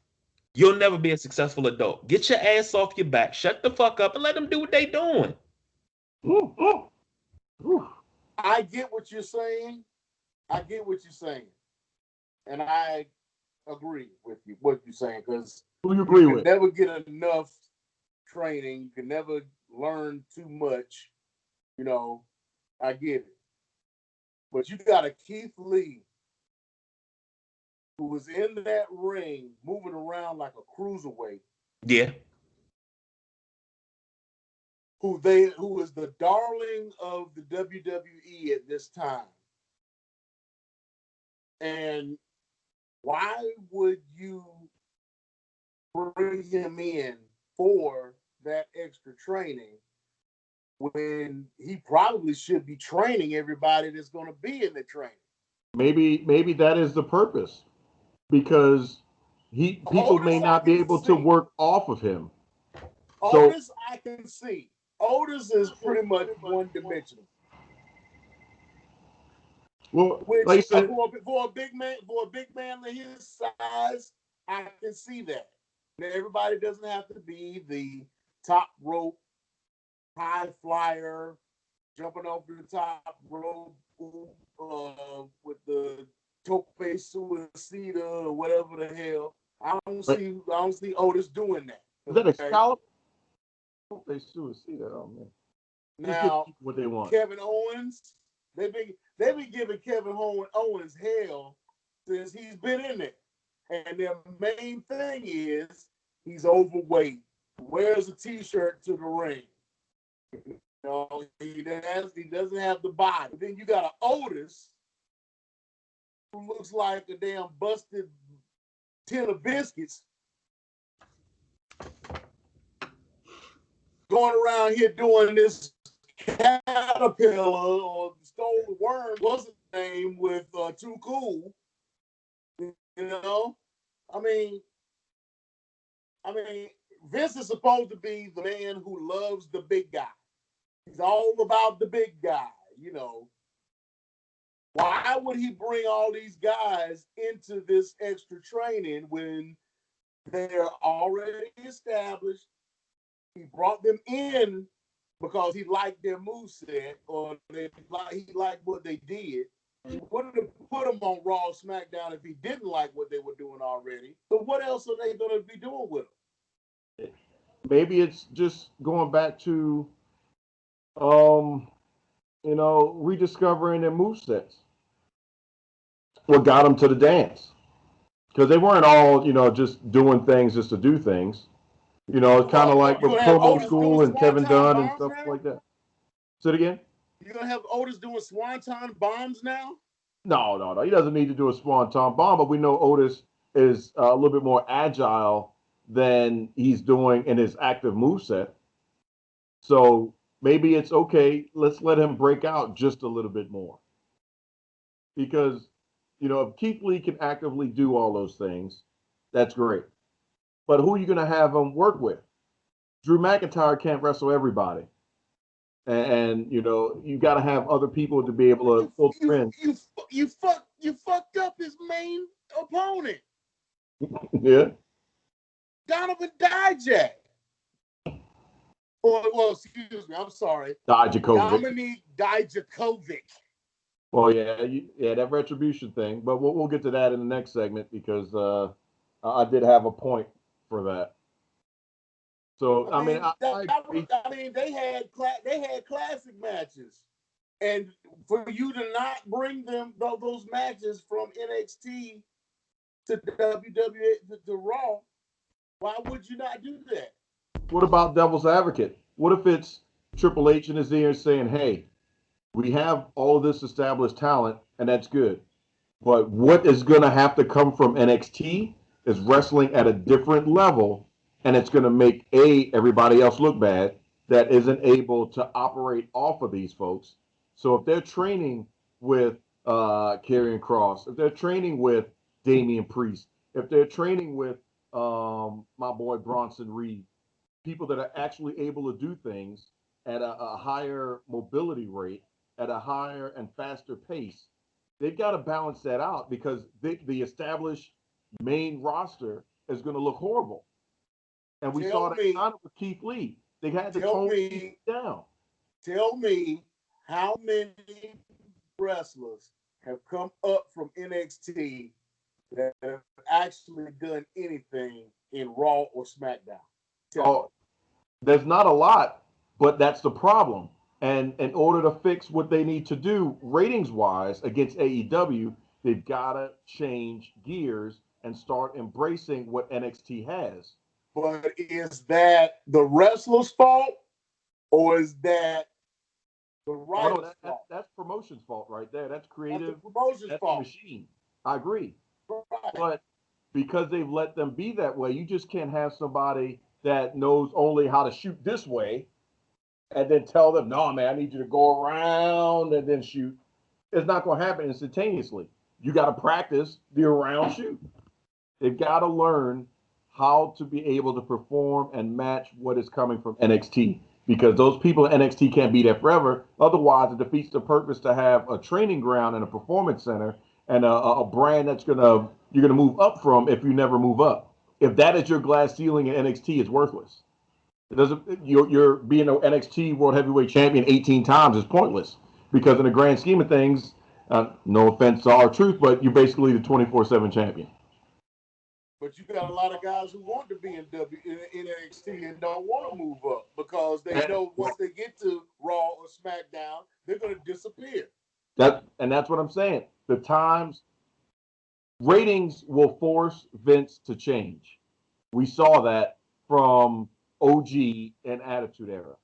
He changed because he had to react to Eric Bischoff and what was happening. He had no choice. The cartoon cookie cutter superhero versus supervillain, it could not work in the box and the parameters of what pop culture and television and movies and everything else. You couldn't put WWE in that and have a serious conversation and make money and get shareholders to take ad buys, because while you're selling Savio Vega and whomever, they over here, you've got the NWO. So what do we have to do to the NWO? If it ain't easy, we'll give you the Godfather. We'll give you the Undertaker, the Ministry of Darkness. We'll give you this, we'll give you that. We've got to push it. Okay, well, over on the WCW side, yeah, we got the NWO, but then we've got Sting, the Crow version of Sting, and we've got, just Bischoff, Ric Flair, Vince Russo, all these things boiling and becoming no longer kayfabe. We just shoot interviews over here and Flair get naked throwing stuff. What do we got over here? How about this crazy dude that left WCW called Stone Cold Steve Austin? Let's let him go and give him the mic. Or what about this kid named CM Punk? Let's buy ECW. Hell, let's bring Paul Heyman into the mix. And, all those things reacted because of how they were losing. And WWE and those shareholders conversations cannot keep justifying it's just we're playing the long game. We know that they beat us in the short term. No, dude, it's been a year. A full calendar year for AEW, and you've been getting your butt whipped on Wednesday, and technically some of those ratings have been whooping you from what you did on Monday and also what you've done on Friday. So if you are losing 3 shows worth of product and the only thing you have going for you is merchandise, yeah, you suck. You can't say that to the shareholders every quarter. And luckily you can blame COVID for right now, but next year and, vaccines coming out, blah, blah, blah, we get back to normal. Yeah, and AEW's whipping you under normal circumstances. He's got to change. Got to. Well, we'll see what this training is going to produce. So why don't we send you down there and be a special correspondent? You could be like DX when they was trying to roll up at the Georgia Dome. Maybe they'll let you in. Maybe you'll go to jail. But if we have a camera there, it'll be good TV. But wait, you said something that I'm not even holding out hope for that. You said something with the whole vaccine. Well, I mean, if they just cut off the 5G towers, it'll all go away anyway. Like, oh man, it's like I can't go back to 4G. I'm glad they gave all that vaccine to the good folks in the UK first, because if they turn into zombies or get some superpowers, I know what's up with that. Well, if they get superpowers, I'm on my way. Let me go across the pond. But if they turn into zombies, man, I'm about to get prepared right now. Home Depot is going to be flooded. Like, you're going to have plenty of toilet paper, but no hammers. That's how that's going to be. Because we know zombies don't take a shit. So, or maybe they do and nobody just wrote that. I don't know. There could be a possibility. That would be messed up real life. If, and then they got to be over in the corner.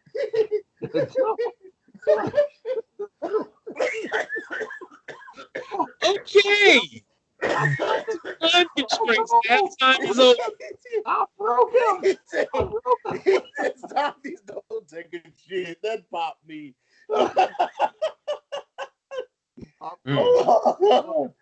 night. Oh my God. I'm done.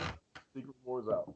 So, shit. Now that James is blown up, let's talk about the last segment, which is what would you like to see from WWE, AEW, or Impact, or Ring of Honor, or hey James, I think about you, New Japan in 2021. So KG, I'll let you talk about your New Year's wish list. You already know what I want. Uh-oh. Worlds collide. Worlds collide. Every single solitary champion on one stage. One time, just and all the owners just sitting back there talking about how much you got. Let me give you a little bit more there. Oh, shit, let me get. All right, we all equal. All right, now what we got to do? We got to act like we hate each other. I ain't gonna go into it, but that's all I want for 2021. I mean, there's some other things that I want, but it's not possible, and I don't want to make myself sad by talking about it. But so you ain't getting Jordan Grace back, so no, it's not even along those lines. If you have not seen it, go to the Sideline Junkies Instagram page and check out our last post. That's how I want 2021 to start off.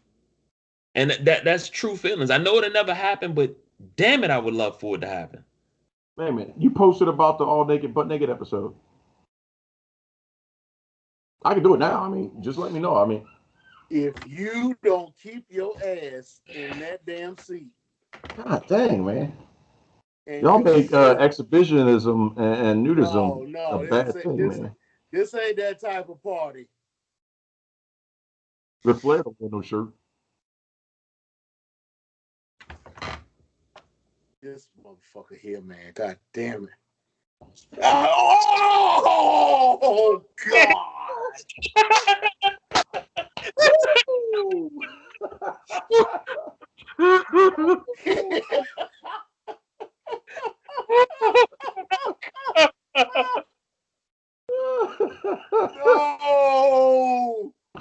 Put your titties away, boy. Put your titties away.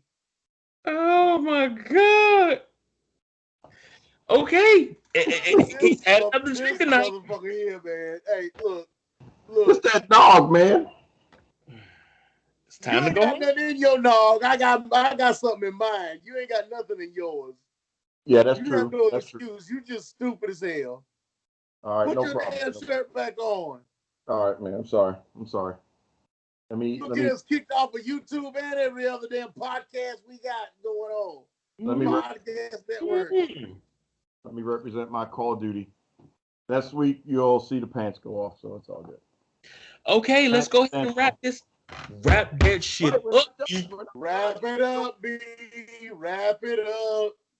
KG, tell us where they can see us other than on YouTube from now on. So technical. James, what would you like to see in 2021? I just want to see more of the collaborations. I want to see more of the AEW Impact collaboration. I want to see more of the potential Ring of Honor New Japan. And I definitely want to see, so at some point, like KG said, a Worlds Collide, some super show of which all of the world championships will be at least be decided. Or if you really want to get rock the funky beats, you can go back and you could do what they did back in the early 80s when they had Ric Flair, Rick Martel, and Hulk Hogan in a match together to unify the WWF, AWA, and NWA World Championships. And have one collective traveling champion for all those brands.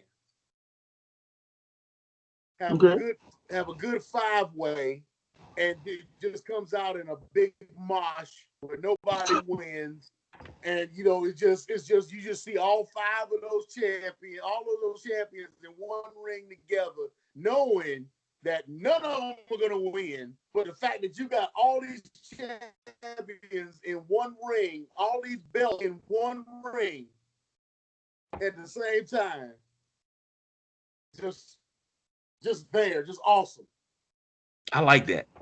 I like that. You know they're not gonna win. You know nobody's gonna win that match. It's gonna turn out an all around disqualification, and nobody's gonna win. But Nick Aldis, Roman Reigns, Drew McIntyre, Kenny Omega, Jacob Fatu, Rouge from Ring of Honor. Not a champion anymore. Tetsuya Naito from New Japan.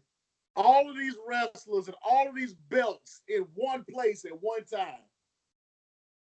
Never before done. At Madison Square Garden. That's the only thing. At the Tokyo Dome. Fuck Madison Square Garden. Wait, I guess that'd be like Switzerland. That'd be neutral territory. Okay. Hold on. What? You got a better place? Madison Square Garden is the mecca of basketball, and it's also one of the best boxing and wrestling venues in the world. A lot of history is happening in Madison Square Garden. Maybe not the current Madison Square Garden, but the Madison Square Gardens of previous years. A lot of history has happened there. I say put it in a neutral territory. I say put it in a neutral place. No Madison Square Garden. I won't even say the Tokyo Dome. The Mercedes-Benz Stadium, Atlanta, Georgia. I'm gonna do you one better. How many do the Mercedes-Benz Dome seat? I believe it seats. I know it seats over 100,000 because the Georgia Dome sat at least 75. So I want to say it's at least 100,000 the seats in Mercedes-Benz. And that's without ground floor. Right. Hold on. No, research is going. I had to pull it up. Mr. Research, here we go. We at surface record attendance. No, the capacity is only 71,000, and that's football. So Mercedes-Benz is smaller than the Georgia Dome. Yeah, they say that's some bullshit right there. Somebody did some bad planning on that. If you're gonna do it in Dallas. Do it in the largest outdoor commode, Jerry's World. Yeah. Because that's the only time they see the championship. Do that, then it's Las Vegas or Los Angeles right now. Then. Don't beat me, Cowboys fans. Don't beat me. Hey, you can come to me all you want. You know, Las Vegas or Los Angeles then now, wouldn't it? Yeah. Well, either way, I like to say HTTR to KG. I appreciate y'all taking care of those Steelers since my Ravens couldn't. No, it's HTT. WFT. WFT. No. HTTR. Yeah. If that's who showed up. The football AT&T, team AT&T Stadium is is big, but the 105,000. armor They showed up. expanded 105,000. Well, I knew that. I knew they were over 100,000. Now, but you know that you got the Coliseum. If you want to do it outdoor, you can do the LA Coliseum. That seats 110. That's what I'm Yeah. saying. That's Yeah, what I'm saying. but that's not counting. Like Don said, that's not counting the seats that you would actually fill in on the On field. the stadium, you're right. Right. On the field. So you probably could fit 150,000 people in that stadium. I Yeah. mean, we talking, you know, no COVID restrictions, no COVID period. You know, COVID is dead and gone. Take that out of the equation. But that's 150,000 people, and you're charging what, $30, $40 a ticket, and then it goes But from I'm 30, talking, $40 to I'm 1,600. talking about putting it in a city that has wrestling significance. Well, Texas does because you got WCCW down there. That's why I said Atlanta. Well, no, it needs to be someplace that can house it, but I wouldn't put it in anyone's particular backyard because then that starts the politicking again. Well, Atlanta's nobody's backyard. It's Ain't that- always going to be WCW's backyard. Which, you know, if somebody's going to clout WCW, it's going to be the clout between AEW and WWE. WWE owns it. AEW is born and bred through it with the Rhodes family. So, you know, I mean, Fuck it. like I said, it's got to be, If you're gonna do it gotta be that way, then special. put it in FedEx Field. or it may have to go to UK.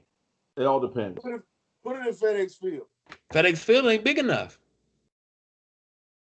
It wouldn't be big enough. You would have to put this had to be a West Coast thing. You would have to put it in. If you put it in the Coliseum in LA, that's 150,000 people. You could probably, your gate alone would probably be well over $2 million. Just the gate alone. Then imagine the money that you probably would match merchandising with that as well. and then think about pay-per-view. You paying $49.95. And it have to be pay-per-view. Pure Right. like OG pay-per-view. Right. Like you get that through your cable or satellite provider, something like HBO. You gotta go get HBO Max or something to watch this Right. pay-per-view. Now Yeah. think about that. Ain't no free trials. You got to pay outright for this.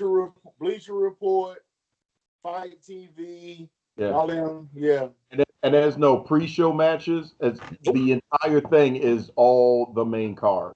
No, And they then would have to have some pre-show matches because there's going to be at least an hour pre-show. But think about all the sponsors that would show up. There's so many clip downs and stuff that you could do in the conversation. I mean, you can build that. Remember WrestleMania 24/7 at WrestleMania 2000, where they ran it all day of you know just hyping up and past matches and this and that, and I got to record it. So I mean, you do that, and then you went straight into 8 p.m. WrestleMania. So I mean, yeah. If it happens, it'd be amazing. Triple H is open to it if it's good for the long term. He's not open to it. He's not open to that. That's a bullshit lie. That's a lie. That's a lie. Why The only reason he said that was because he wants to make himself look like he's open to bringing in new companies or doing relationships with companies. He's not going to do that. Vince is not going to do that. So I don't even look. It's bullshit. I'm calling bullshit on that, and anybody that wants to prove me wrong can do so. But I'm calling bullshit. Here's the thing. I get your allegiance and you want to be top dog and everything, but I thought the whole reason for, you know, outside of the entertainment purposes, but the whole reason was money. This is money that we putting on the table, right? This is nothing but money that we talking about. We're talking about over $2 million live gate. Not to mention merchandising. Not to mention pay-per-view. We're talking about a five-way split of probably $25 to $30 million. But Vince won't be able to have 100% control of what goes on with that show. Well, no, everybody takes a different part.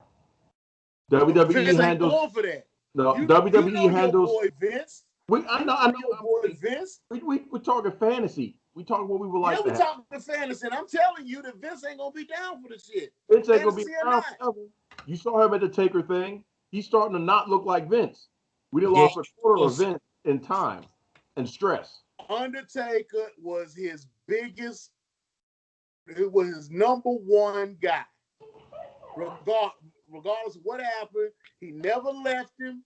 He never left WWE. He stayed there when he had every chance to leave. He's his most loyal dude. He had no choice but to give Undertaker what he gave him. And No, I'm not talking about that. I'm just saying, like, Vince, and all the last time you really saw Vince, he didn't look as old as he looked during the Undertaker that trip. boy looked like the Crypt Keeper. That's what so, Vince is on borrowed That time. boy looked bad. That boy does not age well. Those ICB Pro, whatever the fuck that is coming back to haunt his ass. You gotta want it. I wanted it for a while too. But we're just saying that, hey, it could happen. So I would love for it to happen. I would love for it to happen, but I know your boy Vincent Kennedy McMahon. That would never happen. Just like never. Just like the Super J Cup. Super J Cup had 10 titles at one time that they were wrestling for. One of those titles was the WWF light heavyweight championship. Who was the first one to pull out of those championships? Wasn't me. Vince. Oh, we know your pullout game is weak. We know your pullout game is non-existent. But Vince was the first one to pull out his championship in there. And what did he do with it? Did he bring it back to the WWF? It's defunct. It went defunct. So what was the purpose of pulling it out? Because I don't have any control. If I'm a that's borderline narcissistic tendencies. I mean, if I'm a control freak like that, that's why. All I'm saying is WWE, if you divide the responsibilities, WWE needs to handle production because the machine can produce the lighting, the rigs, the fireworks, all that stuff at the proper level of a television movie production. That would be the best situation for them. Right. But it's not going to happen because Vince is going to want all his guys on top. Well, this is where you take it to the old, random draw. You put everybody's name in for the match, you spin that thing around, pull it out, and that's who wins. That's who's going over. That's as random as you can get. That's as fair as you can be. Because everybody, when it comes down to dollars and cents, just like we know in a Survivor Series match or, a Royal Rumble, somebody's got to win, somebody's got to lose. Your guy always is going to be the one.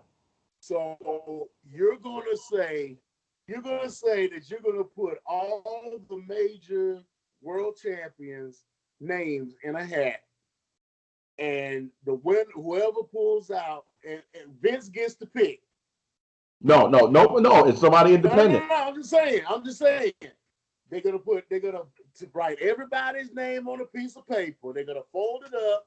They're gonna put it in a hat. They're gonna shake it up, and they're gonna have a coin toss. They're gonna have a coin toss, and Vince is gonna end up winning. And so Vince is gonna pull the name out the hat, and that name just happens to be John Kenny Omega. It is what it is. Bullshit. That's as fair as you can get. What choice do we have? No, it's going back to KG's point. If we're talking about the biggest payday that you're going to have in these situations, that's, 6 months worth of work under normal circumstances to get, to 25 million, 30 million, 50 million, whatever it is. But you're getting that in one check that's not coming from Saudi Arabia. Wow. That's it. And all you got to do, and, you're going to win one time on average, Vince, just based off of how many matches. The law of averages says you have a shot. I don't have faith in Vince's bullshit for him to go with that. Vince is full of shit. Hey, if we take it back to, like I said, money changes people. Money talks and bullshit walks. At the end of the day, if you got that guaranteed check, yeah, you may roll with the punches. And then guess what? What would Vince do on the next day? The night didn't happen if he didn't get what he wanted. If Kenny got pulled and then Kenny beat everybody, okay, we gonna act like that night didn't exist. It was a one-off. So from their story perspective, it's gonna be Chris Benoit. It doesn't exist.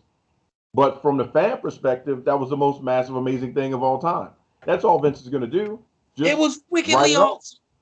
Everybody else could talk about, oh yeah, we wanted it, blah blah blah blah. Vince could be like, I don't know what the hell you're talking about. Mm-hmm. I ain't see that. You see that? No, sir. No, sir. It didn't exist. Adam Pearce, nope. Nope. And you know what? Nope. Nope. You know what that is, though? That is a top tier A1 dick move. It is. But hey, if that's what you need to do to survive, but to cash that check and to build your stock level up so you can become richer, then he'll do it. And if he's no longer available, Trips will do it. And, what I think is probably going to happen when Vince goes, Shane will make the call. Majority shares, in my opinion, is going to go to Shane. Regardless of who's running it, majority shares is going to go to Shane. That's the next nepotism thing. It's got to be a male McMahon at the head of the table. Sorry, Roman. It's got to be a male McMahon at the head of the table. And that's how that'll play out. So, I don't know. But just to throw out a couple things before we wrap it up that I would like to see happen. And we'll, hopefully you guys agree. Feel free to nod or press a button or some crap. In AEW, a stronger women's division. Like to see some tag championships out of that and better consistent storylines that make sense. We kind of got it a little bit with this Jade thing, but I'd like it to make more sense. I'd also like to see in AEW a second show. They're already talking about possibly splitting Dark into two shows. One of them needs to be aired on TNT on a different night. And then this is going to sound interesting. James probably won't like it, but I think there needs to be a program at some point where Brian Cage loses the FTW belt and other people are winning and losing the belt. And it becomes Brian Cage and Taz on a chase to win back the FTW belt. Just so that way. I agree with that. Happening. On the WWE Raw and SmackDown side, I'd like to see an epic Royal Rumble where, just like we were talking about, it's real random draws. If you're not going to do random draws and draft people and begin storylines afresh, it needs to be, I'm going to randomly pull that number out. And if you are Roman is number one, then Roman's number one.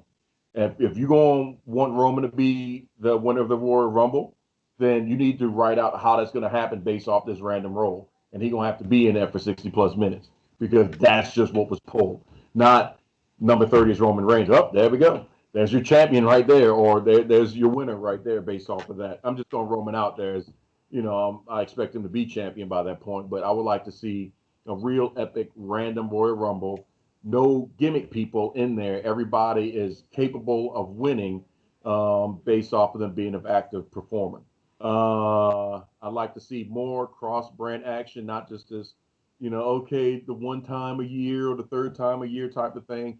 Hell, let Drew just show up, hit Roman upside his head, and go back to Raw.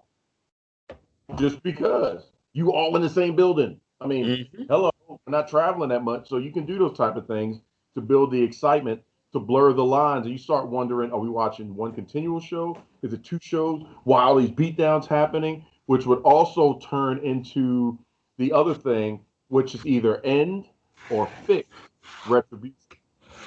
End or fix. Because it was funny when Reckoning, Mia Yim, wrestled and her mask came off. Like, Slapjack has this whole apparatus to keep the mask on his face. Mia Yim had a face mask, like, a COVID protection mask is what she was wearing. And the first move, it came off.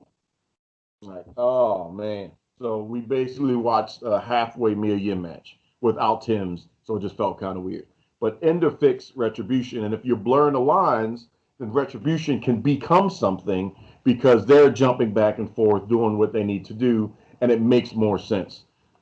And with that, the last thing on the Raw and SmackDown side, more women's storylines. Because this week, if you guys didn't notice, there was a lot of women on Raw and SmackDown in reference to the storylines versus the men. Finally, there was just a lot of women interaction. It was good to see, but I want to see more of it consistently, so that way everybody has a breath of fresh air. On NXT side, Undisputed Era, they need to go up. I'd like to see an invasion angle 2.0 that makes more sense, because we've already seen the proof in the pudding when they had no choice and the WWE proper couldn't come back from Saudi Arabia in time. And heading into last year's Survivor Series, NXT had to show up, and they did it in a major way when it came down to putting on SmackDown. And we need to see that, but we need to see it with more purpose. And then the last thing, in 2021 in NXT, I would love to see a women's tag championship in NXT. You have the main one that goes between Raw and SmackDown. You can work that, but NXT needs to have its own. If it's going to be its own thing that is not commingling, so to speak, then they need to have their own thing to make something else worth it. So that's just me for 2021. So we've gone well into the 2 hour mark on our 2020 Wild and Crazy, Spitting Hot Fire, Dial On, R.I.P., Deebo, Wakanda Forever, Darn You, Hallmark and Lifetime, Christmas movie, WrestleManiacs, COVID Sucks, End of the Year show. And I got to say, I'm tired of both y'all black asses. So once again, fuck you, Don. What? Well, before we go, before we do the total wrap up, we gotta pay homage to one tiny lister. Most of you know him as Deebo. We knew him as Zeus. I knew him as the president. Yeah, and Fifth Element. Yeah, that's absolutely right. President Lindbergh. I remember that because he's got the same name as the street that I used to live off of. We lost. Lindenberg, what you was on that too? I was on fire. Was you smoking? Is that Sidney what caught on fire? Sidney Marcus Boulevard, which was off of Lindbergh Drive. Remember? I don't know. That must have been all grass back then. Horse and buggy. Nah, it wasn't horse and buggy. It was all grass. Your ass went to Lindbergh Center Station on many occasions, motherfucker. With this the second week in a row, we got to say R.I.P. to another legend. And we got to say it 2 times over the night because I'm, during the course of the show, of course, my phone stays in my hand checking things. Found out Charlie Pride, first black country music star, passed away today. What? Oh man, I ain't heard about that. Wow. Okay. So we title COVID Sucks 2020. It's been a rough year. This is the WrestleManiacs last broadcast for 2020. We will see you bright and early in 2021. We'll figure out something to put in this time slot. But in the meantime, in between time, you can hear us right here on Anchor. YouTube, you can see us.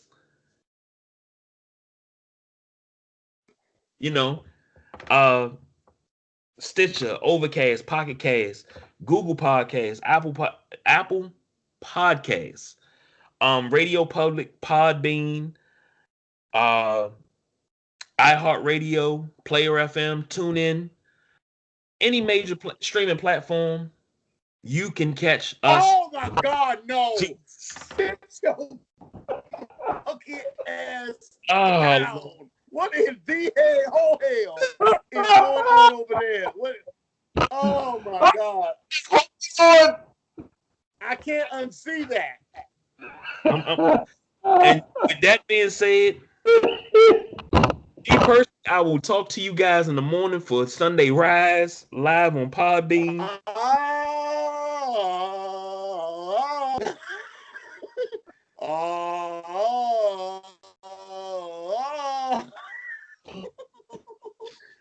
only thing you missing is kimchi over there in the face and the damn stomach pain. And you catch that chest hair. Nobody wants to see that taco meat. Oh, okay. What is that? What is that? A size? What you got? A size 36C over there? I know, but it's in the Butt Naked Show. Y'all want to get the rest of it? No, I know. It's go. I just checked. It's whole room dark. In the show, in the show, KG. This is some straight bullshit right here. This. Say good night, gentlemen. Good night, gentlemen.